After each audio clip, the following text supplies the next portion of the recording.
Static testing और dynamic testing में क्या अंतर होता है? पहले मैं आपको बता दूं कि टेस्टिंग दो प्रकार से होती है। एक स्टैटिक टेस्टिंग होती है, एक डायनेमिक टेस्टिंग होती है। अब स्टैटिक टेस्टिंग में हम एक्चुअल कोड को रन नहीं करते हैं। इसमें हम केवल देखते हैं, जिसमें रिव्यूज़ होते हैं। इसमें बड़े लोग बैठते हैं और आपके डॉक्यूमेंट को या आपके सीनियर रिव्यू करते हैं। वॉक थ्रू होता है, इंस्पेक्शन होता है। ये जो तरीके हैं इंस्पेक्शन, इसको क्वालिटी कंट्रोल का भी तरीका कहते हैं। फिर अब जब कोड को, आपके प्रोग्राम को एक्चुअल में रन किया जाएगा, उसकी जो टेस्टिंग के दो और प्रकार हैं। एक फंक्शनल टेस्टिंग है, एक नॉन फंक्शनल टेस्टिंग है। फंक्शनल टेस्टिंग में आपका, जैसे आपने कोई कोड लिख दिया, एक फंक्शन लिख दिया, या फिर आपने एक मॉड्यूल बना दिया, उसका टेस्टिंग होगी यूनिट टेस्टिंग। अब इन मॉड्यूल्स को जोड़ देंगे तो इंटीग्रेशन टेस्टिंग हो जाएगी।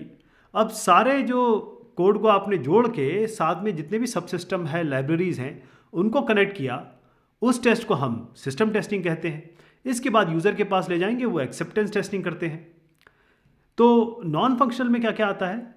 ये फंक्शनल जो यूज़र को चाहिए था, जो आपने रिक्वायरमेंट स्पेसिफिकेशन के हिसाब से बनाया है। नॉन फंक्शनल में कभी यूज़र बता सकता है कि मेरी ये परफॉर्मेंस मुझे चाहिए, मुझे ये स्पीड चाहिए, मुझे ये सिक्योरिटी चाहिए, मुझे लोड चाहिए। तो वो सारी जो टेस्टिंग होती है, परफॉर्मेंस, लोड, आपका स्ट्रेस, ये सारी आपकी नॉन फंक्शनल टेस्टिंग में आएगा।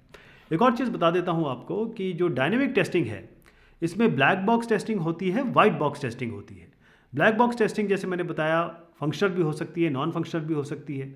और इसमें आप देखेंगे वाइट बॉक्स टेस्टिंग में आपका डेटा फ्लो है, कंट्रोल टेस्टिंग है, इसमें साइक्लोमेटिक कॉम्प्लेक्सिटी वगैरह आती है, उसको निकालते हैं। फिर हम number of upper bound test cases निकालते हैं और उसके हिसाब से पाथ कवरेज करते हैं।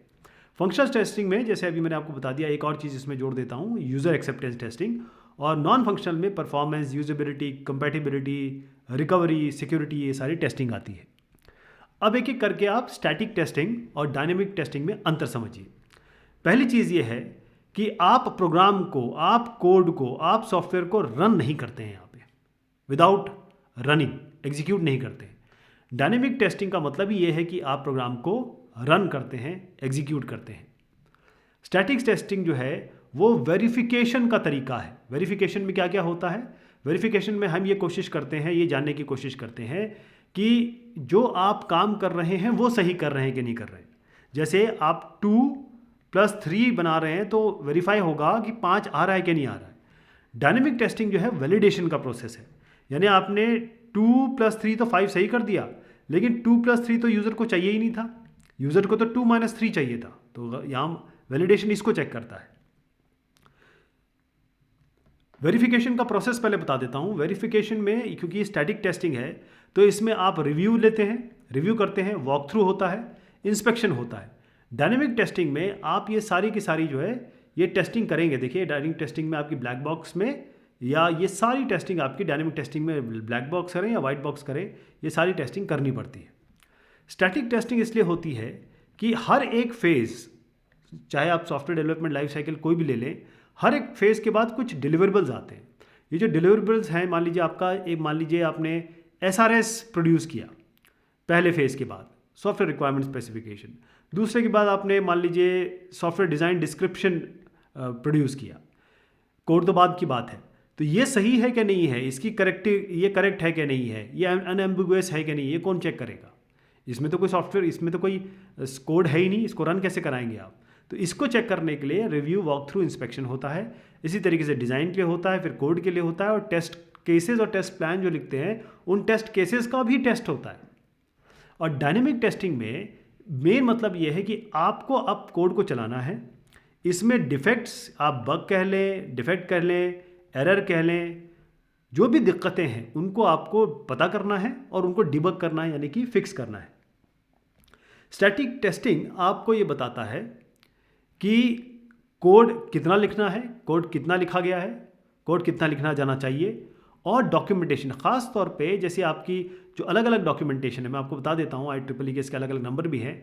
आपका SROs हो गया, सॉफ्टवेयर रिक्वायरमेंट स्पेसिफिकेशन, आपका यहाँ लिख देता हूँ, SRS हो गया, आपका SDD हो गया, software design description, software configuration management, software verification and validation, इस तरीके से सॉफ्टवेयर आपका क्वालिटी एश्योरेंस, ऐसे तमाम तरीके के आपके डॉक्यूमेंट होते हैं। उनको कैसे चेक किया जाएगा, वो स्टैटिक टेस्टिंग होती है। डायनेमिक टेस्टिंग का मतलब ये है कि जो जो प्रॉब्लम आ रही है रनिंग के समय, बग्स हैं, बॉटलनेक है, डिफेक्ट है, उनके बारे में पता करता है, ये उनको निकालने का तरीका है।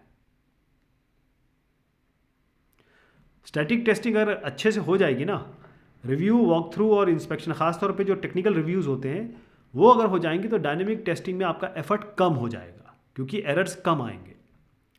स्टैटिक टेस्टिंग में चेकलिस्टिंग होती है और जो प्रोसेस आपको बताए गए हैं क्या वो फॉलो हुए हैं कि नहीं हुए हैं, या ये आपने मान लीजिए कोई एक IEEE 12207 फॉलो किया, एक एग्जांपल ले रहा हूँ, या आपको कहा गया भाई IEEE के जो टेम्पलेट है ना, IEEE के टेम्पलेट है उनके हिसाब से आप डॉक्यूमेंटेशन कीजिए। इसको कौन चेक करेगा? इसको स्टैटिक टेस्टिंग में चेक किया जाएगा। डायनेमिक टेस्टिंग में आप पहले टेस्ट स्ट्रेटेजी बना रहे हैं, फिर टेस्ट प्लानिंग कर रहे हैं, फिर बाद में आप टेस्ट केसेस लिख रहे हैं।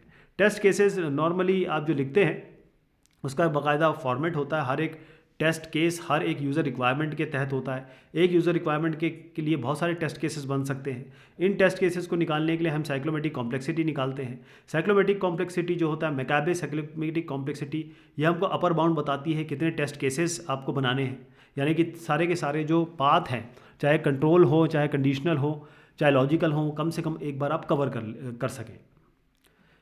स्टैटिक टेस्टिंग ये आप कंपाइलेशन के पहले कर रहे हैं, है ना।